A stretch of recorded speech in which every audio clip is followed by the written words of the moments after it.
A day in my life na hindi na mag-isa lang lagi sa bahay. Nandito tayo ngayon guys sa aming lugar.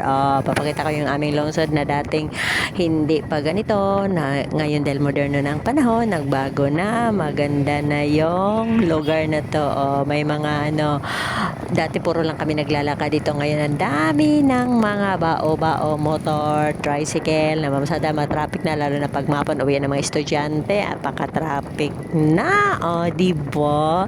Iba na talaga ang panahon ngayon dahil ilang taon din ako hindi na ko dito. Pag alis ko, dalaga pa ako. Pag balik ko, dalaga na yung mga anak ko at may asawa na. Diba? Ganun katagal. Dahil matanda na tayo, so naisip na nating umuwi sa probinsya at dito na mag-retiro. Ganon din ba yung mindset niyo guys? Dati gustong gusto ko, nasa syudad lang ako, gusto ko makita yung mga patatas na building, yung mga ganun. Gusto ko yung namamasyal lang lagi sa mall, pero habang tumatanda na, nagsasawa ka rin pala, hinahanap mo na yung tahimik ba na lugar, yung mga ganun, yung simpleng buhay.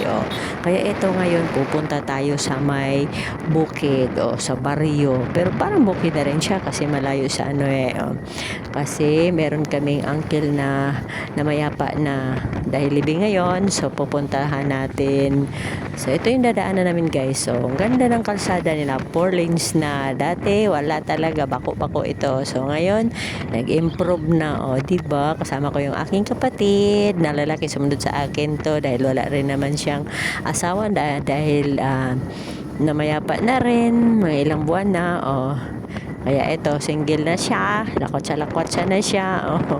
Dahil dalaga na rin yung mga anak niya at teacher na yung isa, so wala na siyang inintindi sa buhay. May estudyante pa siyang nasa kolehiyo, yun na lang. Mag-isa rin din siya sa bahay. Parehas kami mag-isa dahil wala naman yung asawa ko nasa malayong lugar, yung mga anak ko wala rin, nagtatrabaho na sila. Kaya parehas kaming mag-isa sa bahay. Kaya kami magkasama dahil walang aberya. Pagsabing lakad, lis agad. Hindi kagaya nung marami tayong mga iniisip na mga patay maliliit na ang hirap talaga makaalis. Eto, wala. Pag sinabi namin, usapan ng ganito, alis agad kami. Ito na, paikot na tayo sa ating pupuntahan. Medyo bukid ito, hindi naman siya totally bundok na bundok. Ano naman siya, patag lang talaga. Dadaanan lang natin yung mga kakahuyan, mga nyugan, falkatahan. Ito yung vibes dito guys. Di ba? Bakit kaya pag tumatanda na tayo, iniisip natin yung simpleng buhay, yung tahimik na lugar, yung na lang, yung magtatanim, yung mag-alaga ng mga hayop. Bakit kaya naging ganun yung mindset natin, no? Samantala nung medyo bata-bata pa, kagaya ko, gusto ko talaga doon sa masayang lugar, yung may mga building, tapos namamasya lagi yung ganong mindset. Kapag tumanda na pala, nagsasawa pa rin tayo. Mas gusto na tayong tahimik na lang. Ito na, talagang tahimik dito guys. Bukid ang vibes talaga. Diba? Dahil mayayaman yung mga may-ari dito ng mga lupa nila, kaya naging ganyan lang, hinahayaan lang nila yan. Kukuprahin lang nila yung mga niyog nila, sinsilyo lang sa kanila yon. Diba? Kaya makita mo, puro puro mga nyug lang, tas mga damo-damo kasi nga wala yung mga may-ari dyan. Tutusan lang nila yung mga yung mga anong tawag dyan, saop sa Bisaya. Pag may kita, remit sa kanila. Ayos na ang buhay ng mga mayaman. Dito malapit na tayo guys, liliko na naman tayo dyan sa may unahan. Dyan, bako-bako na yan guys. Hindi pa talaga na semento yan dyan. Yung street lang yun doong nasisemento. Dito, tagtagpuit natin dito dahil bato-bato. Pero yung mga taga rito, sanay na yan guys. Ang bilis pa nga nila magpatakbo Kahit yung umuulan, madulas, nako, mabilis pa sila. Kasi sanay na nga, ito. Malalaki rin yung mga bahay nila dito guys, hindi kagaya dati, nagulat na nga ako, lalaki na ng mga bahay nila. Talagang mapipera na. Habang tumatagal ang panahon, may mga anak na may maano na sa buhay, so yung mga parents sila, ganyan, ginagawa nila ng magagandang bahay. Diba, tanan mo, puro kakahoy yan. Pero ang sarap sa feeling guys, preskong presko. Masarap yung yung sariwang hangin yung malalanghap mo pag nandito ka sa ganitong lugar, bukid.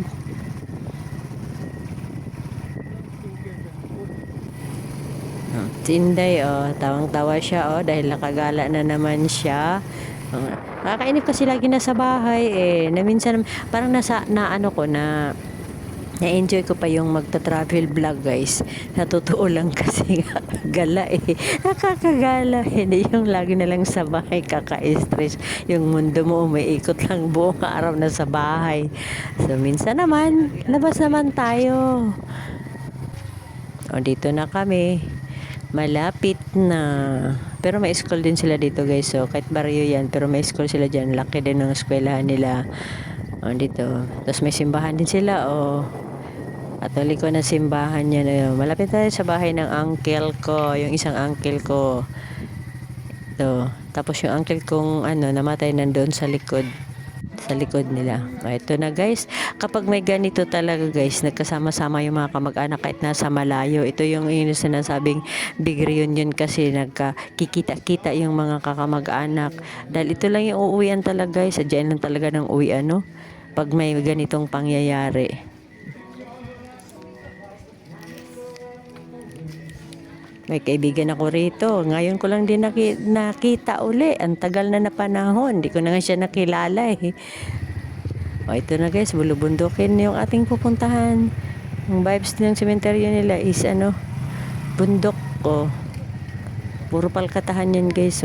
Nyugan, palkata. Kung ano-ano yung mga kita ni mong dyan. May mga tawag dito. May mga farm na puro yung auntie ko dyan, ayaw pang umalis na magagabi na. Parang gusto lang niya dyan sumama sa asawa niya. Kasi nga, biglaan yung pagkamatay ng mister niya Mabuti na lang, napakiusapan, umuwi din. Kami nang matitira dito kasi magbablog na kami. Mauwi na yan sila lahat, yung mga kamag-anak ko. Parang kay Papa. Ito na yung mga pinsan ko. Mga anak nila.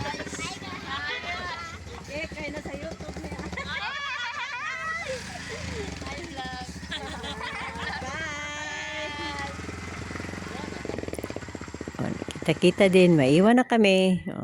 Mapamangkin ko din yan. Thank you for watching.